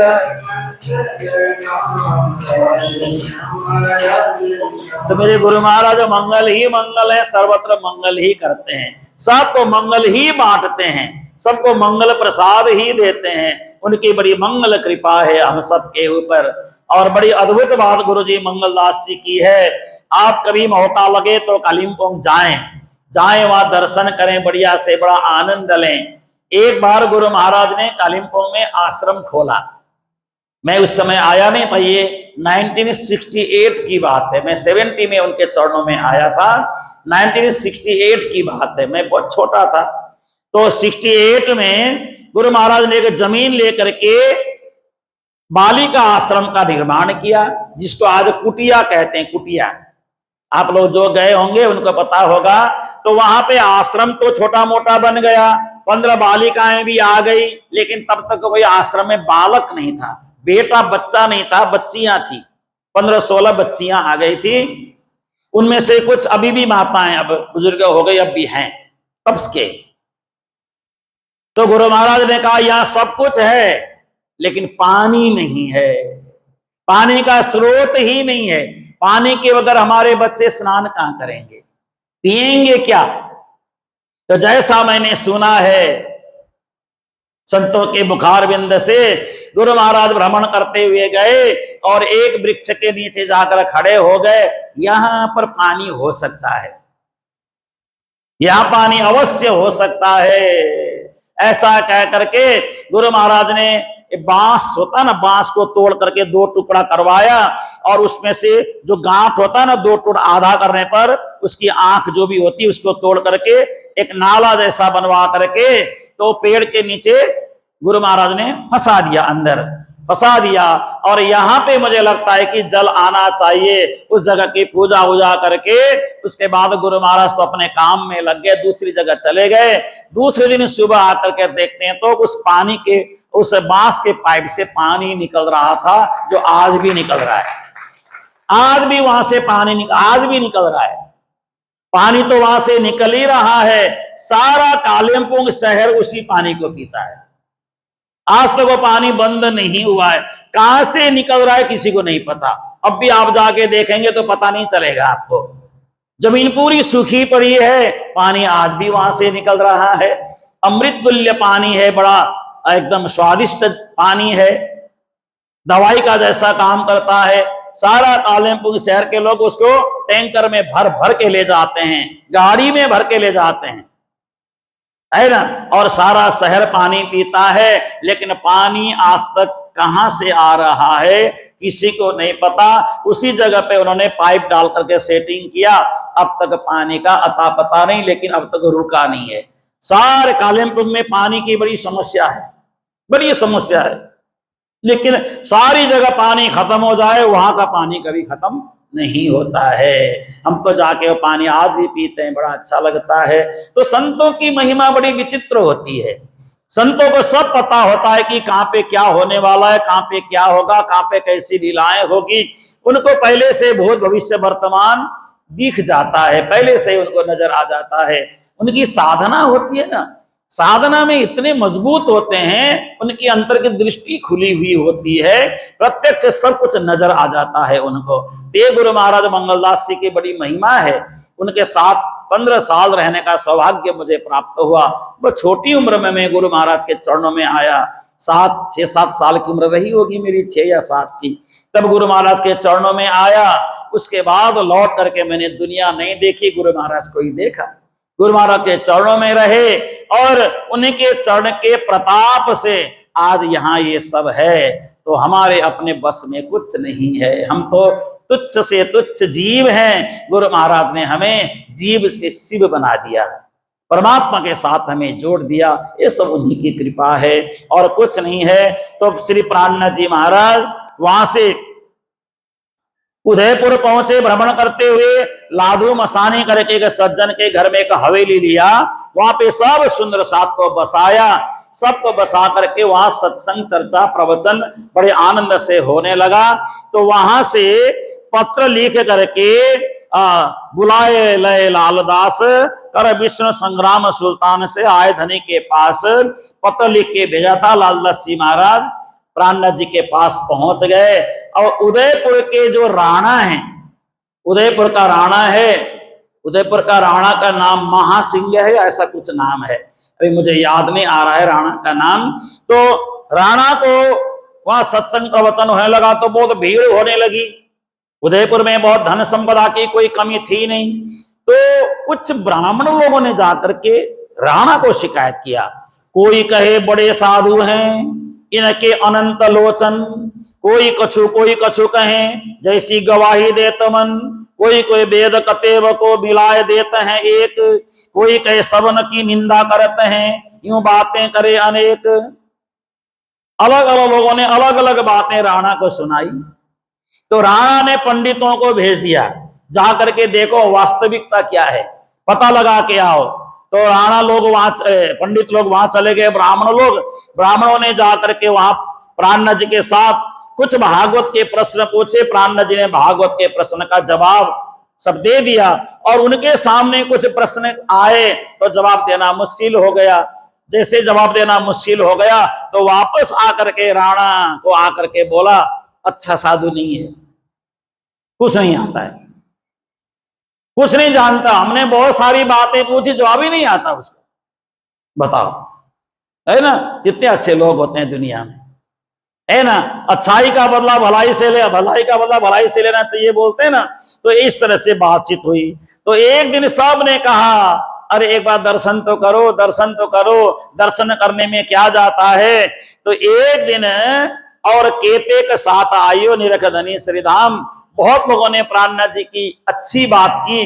तो एक दिन राणा कीर्तन में गया, जा करके थोड़ा मुंह छुपा करके दूर से अंधेरे में दर्शन किया। अच्छा, यही है प्राणनाथ जी महाराज, बहुत बढ़िया बोल रहे हैं, बहुत अच्छी बातें कह रहे हैं, लेकिन मैं अगर उनके पास जाऊंगा तो उनके चेले जो 10-15 खड़े हैं ना, हो सकता है कि कुछ मेरे ऊपर डाल देवे, मैं उन्हीं का चेला हो जाऊंगा तो सब काम गड़बड़ हो जाएगा।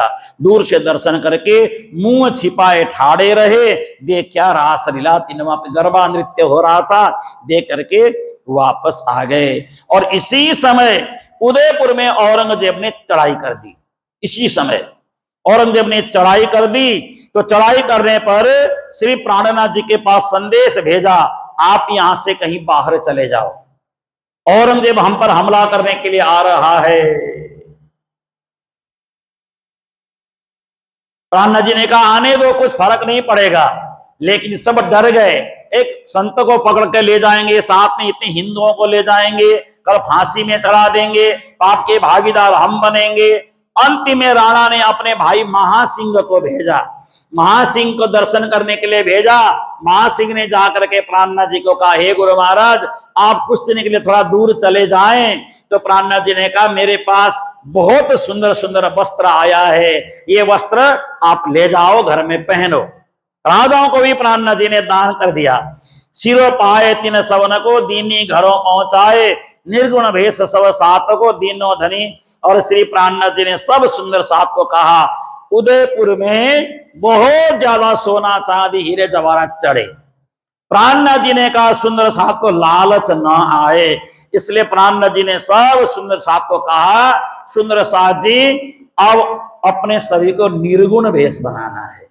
निर्गुण भेष का मतलब कोई आभूषण नहीं पहनना है, एक जैसा वस्त्र पहनना है, संतों का जैसा वस्त्र पहनना है। तो सुंदर साप ने कहा, तो बढ़िया है, कान का मेरा, नाक का भी बहुत बढ़िया है, इधर का भी बढ़िया है, गले में इतना सुंदर सोने का है, सब है, कैसे करूं। देखो, जिन जिन को अपने सोना चांदी हीरे मोती से प्यार है वो तो कृपा करके अपने घर लौट जाएं, आनंद से घर में रहें। जिनको मेरे पास रहना है वो सारा उतार करके इस थैले में, इस रुमाल में डाल दें। अब देखो, अब कौन कौन सच्चा त्यागी है, कौन कौन सच्चा त्यागी नहीं है, प्राणनाथ जी ने सबकी परीक्षा ली। अब एक ने डाला, देखा दी कि दूसरे ने डाला, तीसरे ने डाला, किसी किसी ने तो एक कान का डाला, एक कान का छोड़ दिया।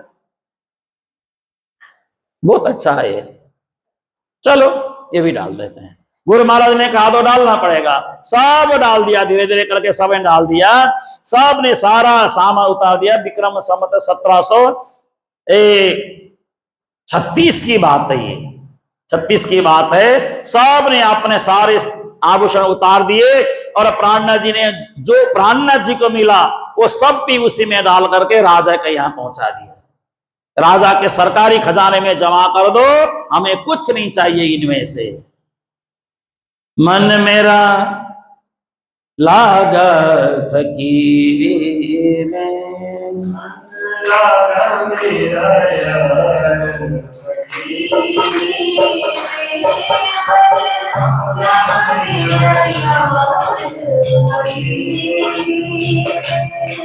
जो सुख पाओ नाम भजन में, सो सुख नाय अमीरी में।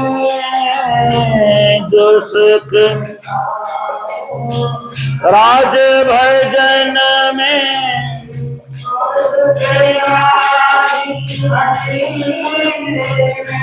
मन लगा मेरा यार फकीरी में, मन लगा मेरा यार, लगा मेरा यार फकीरी में, मन लगा मेरा यार। भला बुरा सबका सुन लीजिए, भला बुरा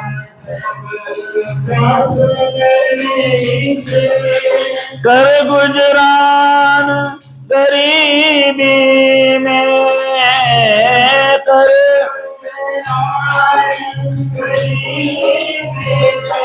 मन लगा मेरा यार फकीरी में, मन लगा मेरा यार, मन लागो मेरा यार फकीरी में, मन लगा मेरा यार।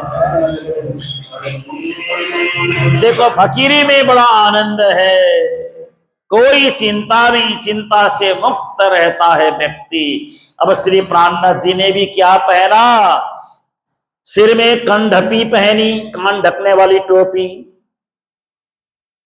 दो तरफ रुई भरी हुई है, दो तरफ से सिलाई नजर आ रही है।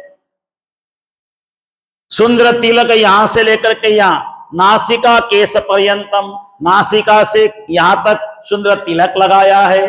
बीच में दो बिंदी लगी है, बड़ी प्यारी लगती है, बड़ी सुंदर। और कान में सोने के आभूषण की जगह श्रवणी पहन ली, माला छोटी छोटी कंठी जैसी यहाँ कान में लटका ली, और बड़ी प्यारी छवि है। पहनी कंठी तुलसी की और बड़ी माला चार। प्राणनाथ जी ने यहाँ गले में तुलसी की कंठी पहनी और बड़ी मालाएं ऊपर से पहन ली श्री प्राणनाथ जी ने, और एक माला सुमरनी हाथ में ले लिया, और सुंदर धोती पहनी है प्राणनाथ जी ने, पीताम्बर धोती पहनी है, ऊपर से एक अंगोछा का लपेटा मार लिया ऊपर से, और क्योंकि ठंडी ना लगे कमर में, है ना, ये सब पहन लिया। और एक तुम्बा का पात्र एक हाथ में ले लिया, एक तुम्बा का पात्र या बगल में लटका लिया, टूट जाए तो दूसरा प्रयोग कर लेंगे। तुम्बा पात्र समझते हैं ना, जो घिया से बनता है, जो घिया नहीं होता है, पका हुआ घिया होता है, उसका सब खाली करो और उसका बना करके पहनो। जैसे ये अघोरी लोग होते हैं, ये इंसान की खोपड़ी लेके चलते हैं, मनुष्य की खोपड़ी होती है ऊपर की, उसी खोपड़ी में ही वो भोजन करते हैं। दो खोपड़ी साथ में रखते हैं, मेल फीमेल जैसे खोपड़ी साथ में रखते हैं, खोपड़ी में भोजन करते हैं, एक साथ में रखते हैं। टूट गया तो दूसरी खोपड़ी में भोजन करते हैं, जो अघोरी लोग ऐसा करते हैं। कुछ महिलाएं भी अघोरी हैं, वो भी ऐसा ही करते हैं। ये अघोरी लोग तो बड़े विचित्र होते हैं, लेकिन सन्यासी लोग ये सब नहीं करते हैं। तो माँ का पात्र है और एक झोली है, और झोली में बड़ी सारी सामग्रियां रखी हैं।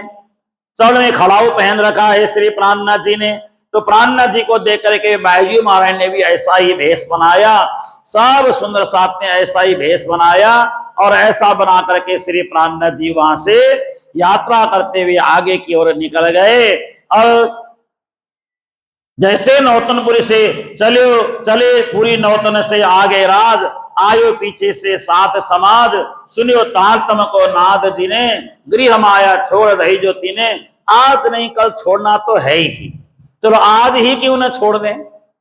गुरु महाराज मंगलदास जी ने बहुत अच्छी सूक्ति कही है, अगर आज चले जाओगे दुनिया से, आज चले जाओगे दुनिया से तो क्या छोड़ के जाओगे। बचपन में सीखा था ना आप लोगों ने, आज चले जाओगे तो क्या छोड़ के जाओगे, 100 साल बाद जाओगे तो क्या लेके जाओगे। क्या समझ आया। आज अगर चले गए तो वो छोड़ के नहीं जा सकते, जो है वो तो सब खा जाएंगे, बांट उठ के खत्म करेंगे, और 100 साल बाद जाएंगे तो इकट्ठा किया है उसमें से क्या लेके जाएंगे।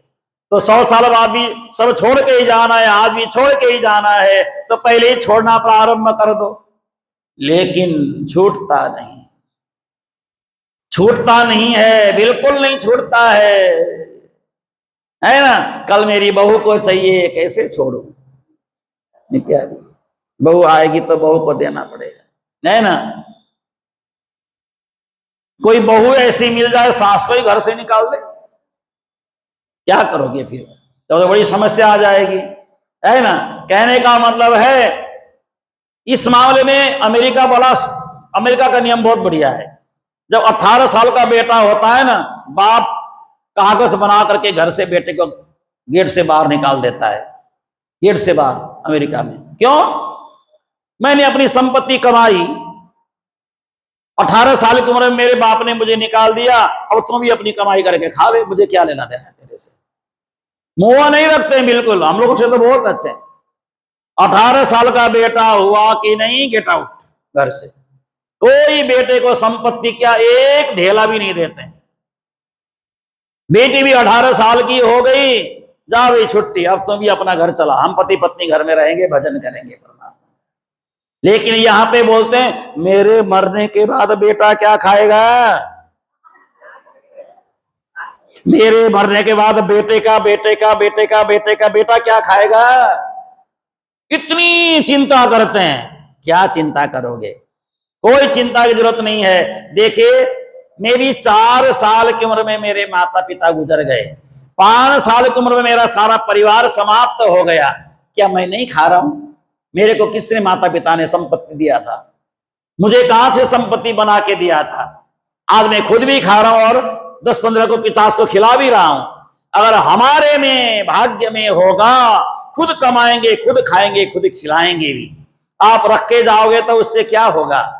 इसलिए पुरुषार्थी बनाओ पुत्र को, पुरुषार्थी बनाओ, खुद कमाए, खुद कमा करके अपना गुजारा कर सके। पहले रख करके जाओगे तो बेटा आपका निकम्मा हो जाएगा, वही खर्चा करना सीखेगा, आगे कमाना नहीं सीखेगा। इसलिए इनसे लगाव नहीं रखना चाहिए। अपना जीवन में कमाया स्वयं समाप्त करो और चले जाओ दुनिया से, खत्म। बेटा अपने आप कमाएगा, अपने आप करेगा, क्यों पीछे पड़े हो। आगे आगे पीढ़ी के लिए क्यों याद करते रहते हो। क्या यही याद करने के लिए परमात्मा ने धरती में हमें भेजा है। ये सब व्यर्थ की बातें हैं, इनसे ऊपर उठना चाहिए हम लोगों को। तो श्री प्राणनाथ जी महाराज वहां से आगे चल पड़े। मार्ग में रामपुरा नाम करके गांव आया। पूरनमल वहां पे चारण जाति के थे। एक मकान बना करके वहां सुंदर सात को माता बहनों को रखा, और भाई लोग जो भी थे वो वृक्ष के नीचे सो गए, मकान नहीं बनाया। एक मकान बनाया पूरनमल चारण के घर के पास में, वह माता बहनों के लिए सुरक्षित रखने की जगह बना दी। थोड़ा दूर, थोड़ा वहां से 10 कदम की दूरी पे लघु संख्या इत्यादि से निवृत्त होने की जगह माता बहनों के लिए बनाई। पुरुषों के लिए सब पेड़ के नीचे सो जाओ, पेड़ के नीचे सब सो जाओ, आनंद लो, धरती का आनंद लो।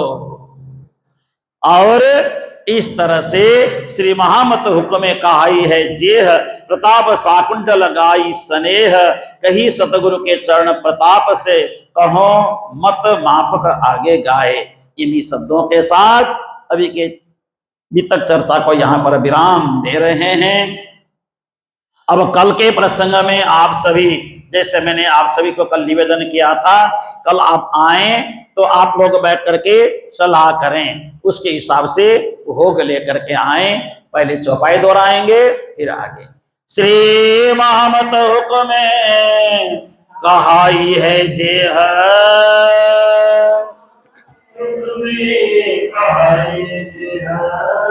प्रताप साकुंड लगाई स्नेह,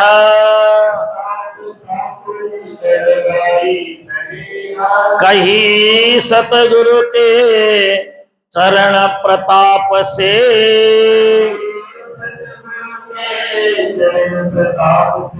कहो मत माफक आगे गाए, कहो मत माफक आगे गाए।